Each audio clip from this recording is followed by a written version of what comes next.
Hey, Sandals Church men. This weekend, Pastor Fredo talked about how to bless others. And I got to be honest, that phrase isn't super appealing to men, right? How to bless others. I remember I used to have this next door neighbor named Herbie, and he's probably not watching, but I'm not really making fun of him. He would just always say, if I said, "How you doing?" He'd say, "I'm so blessed." And it wasn't like my jam as far as how I would say it.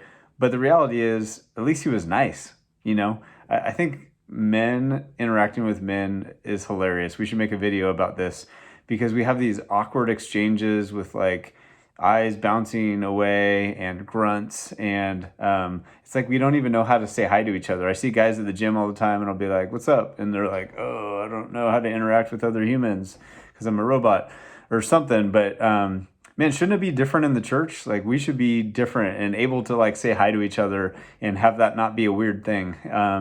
And if it is weird, why don't we change that and make it countercultural or whatever? Because here's probably the truth for you. At some point, someone greeting you made a difference in your life. If you've been at Sandals for an extended period of time, there's probably somebody who said hi to you, someone who invited you to sit with them, someone who invited you to a group or a men's event or to serve on a team or something that has now changed your life in retrospect. And that's a pretty incredible thing. And I think we forget about the power of a greeting, a power of just acknowledging someone that they matter. I think a lot of us felt like we didn't matter. You know, maybe our dads were harsh or not present, or maybe we were overshadowed by older siblings, or maybe we were the quiet one in our friend group and we didn't feel like we mattered to other people. And so, yeah, men, we just have intimidating faces. We kind of give the like, "Don't bother me" look. But most people, when you talk to them, are actually nice and they're pretty engaging in conversation. And so we just have to get past that kind of initial thing to greet one another if we want to even get to blessing one another. So starting with the greeting, I just think it sucks that we're afraid of each other. So we don't have to be tough. It's okay. We can be tough in other ways. We don't have to put on a tough exterior, especially at church. Like that's the place we should be able to smile and say, "What's up, dude? And tell me about yourself." And, "Hey, what's your name?" Blah, blah, blah. It shouldn't be really hard. And, you know, because we're not that tough. Most of us have had enough experiences in life where we weren't able to be tough, or we were weak or sick or whatever, that we can acknowledge like we're not that tough. And it's okay. Like, and other guys we're interacting with aren't that tough either. We're just all faking it for some reason. So moving from greeting to now, how do we bless one another? It does sound a little too sweet. But what if we were actually like engaged in conversation? What if we complimented one another instead of one-upping each other? You know, how we get into conversation and we don't actually listen to each other. We just tell each other stories about how whatever we did was better than what the other person just talked about.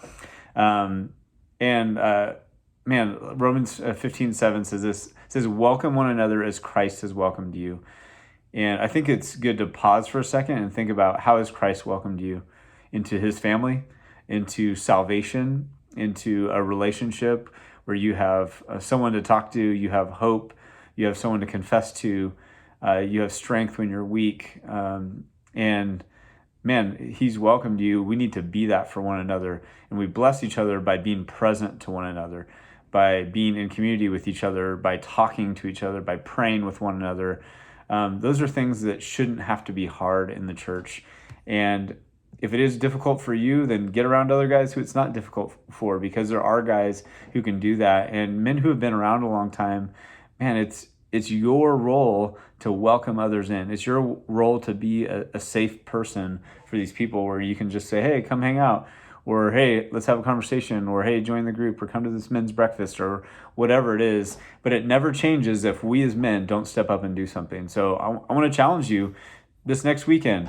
Find two guys that you don't know and talk to them. Have a conversation with them. Doesn't have to be weird.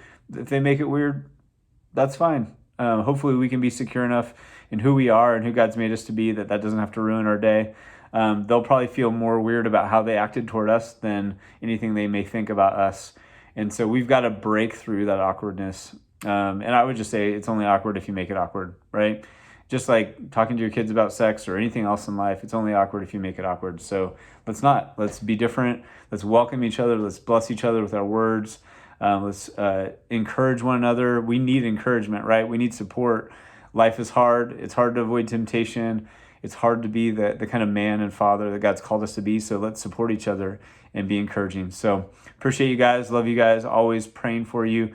Share this video. Stay engaged with our content at sandalschurch.com/men. Remember, we've got a men's breakfast coming up on October 9th. So mark your calendars. You're going to hear more about it. God is working amongst the men of the church, and we need to be a part of it. And that's how he works, is through his people. Love you guys. God bless.